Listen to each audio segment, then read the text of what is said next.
Hey people, today we're going to talk about action figure sizes. You may notice it comes in a wide variety of sizes. So let's talk about that. Sean Long has done a video on this already, and by the way, I love your videos, man. But I figure I'd make one of my own. So there's quite a variety of action figure scales. There's 3 main ones, and then there's like a bunch of like unique ones to their lines, okay? The 3 main ones are 12-inch figures, 6-inch figures, okay, and 3 to 3/4. Let's round it up to 4 inches, okay? 4-inch figures. So these are the 3 main ones that you see in stores. 10 to 12 inches, 5 to 6 inches, and 3 to 4 inches, okay? Those are the scales of the action figures. Back when I was young, back in the 80s and 90s, action figures were one scale, like 5-ish inches. That's pretty much it, 5 to 6 inches. And you know what? Exclusively, Star Wars and G.I. Joes are the only ones that were like the 4-inch figures during that time. And you know what? I don't think they're going anywhere. G.I. Joe and Star Wars, they're stuck in this scale, okay? I've seen them done it, but I don't think as their standard main line, I don't think they're becoming 6 inches or even 12 inches, okay?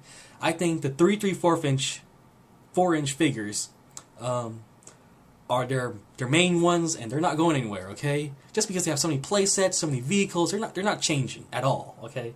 This size is what you're stuck with when it comes to Star Wars and G.I. Joes.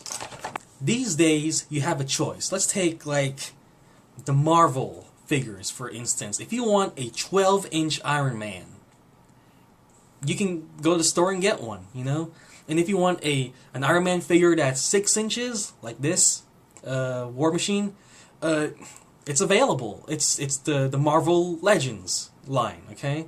And if you want a 4-inch Iron Man, it's there also, the Marvel Universe figures. So it's all already available. We have a choice these days what figure size we want. So I'll start from the tallest and work my way down, okay? So tallest to smallest size, 12-inch figures, 10 to 12 inches.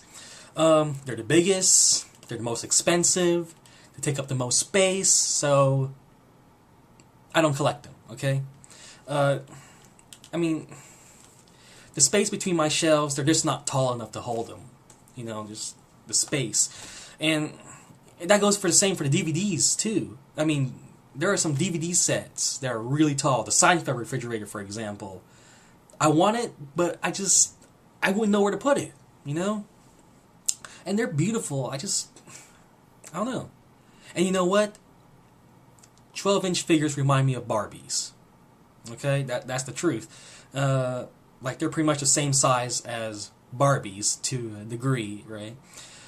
When G.I. Joes first came out, they were Barbie size. And I guess people started complaining or whatever, and that's how they switched to the 3/4, the 4-inch size that we know from today. 5 to 6 inches figures. These are my choice. They're just as tall as DVD boxes, so they're just perfect. No problems. They have just the right amount of detail, and that's good enough for me. No problems here. McFarland, NECA, this is like their standard size, okay? And I'm cool with it, and that's fine with me. Unfortunately, they're becoming 5 to 6 inch figures are slowly becoming from standard size to special action figure size, okay? Meaning they're becoming exclusive, which is, and what makes me happy about the 5-inch figures? Old Turtles, 5 to 6 inches. New Turtles, 5 to 6 inches. That's okay with me. This is the main thing I collect, so whatever. 3 to 3/4 inch figures. They're becoming the standard, okay, for all action figures. And I have problems with that.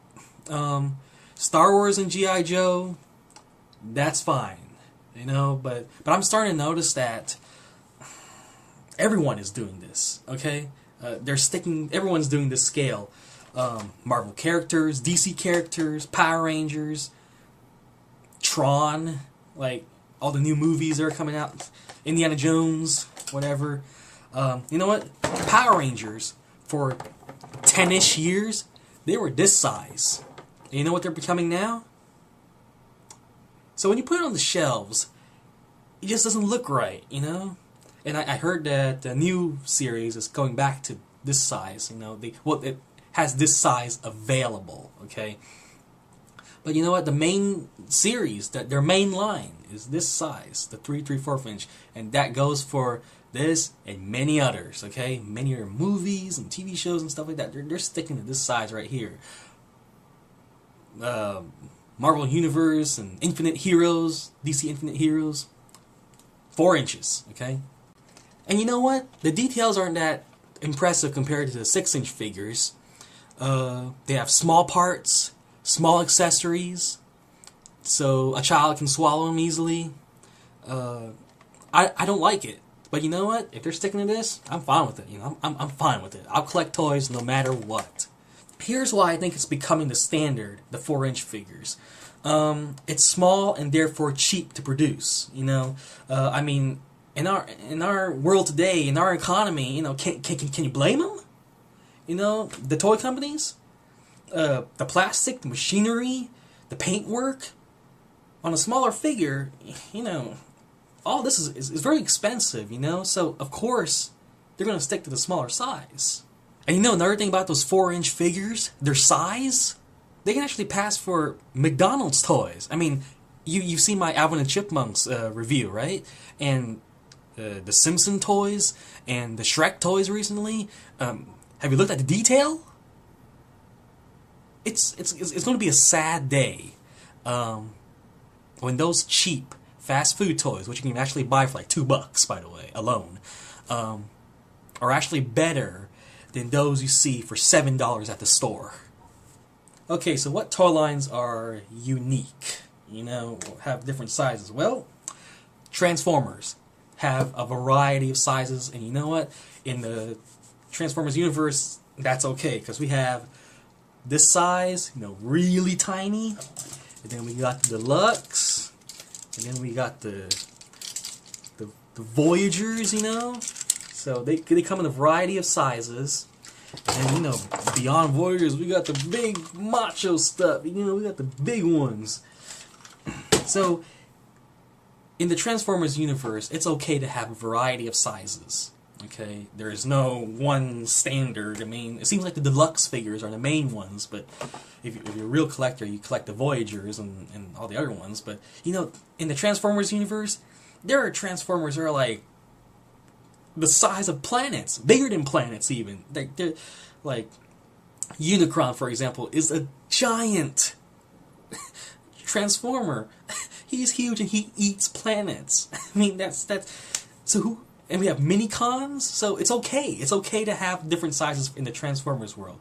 So there's other ones, but uniquely, Transformers seem to have a variety of sizes. Okay, and that's fine. That's okay with me. So yeah, guys, what's your preference? You know, do you like small, bigger? You know, do you like more detail, less detail? You know, the sizes also determine articulation. I mean, are you big on articulation, or do you are like the McFarland NECA collectors, in which you just want statues on your shelves? I mean, it's all your preference. You know, I got my own preference. You got your preference. We all choose our sizes, and you know, if I miss something, let me know. Whatever, you know, that's all I have to say for today. So, comment, subscribe. I'll talk to you guys later. Bye-bye.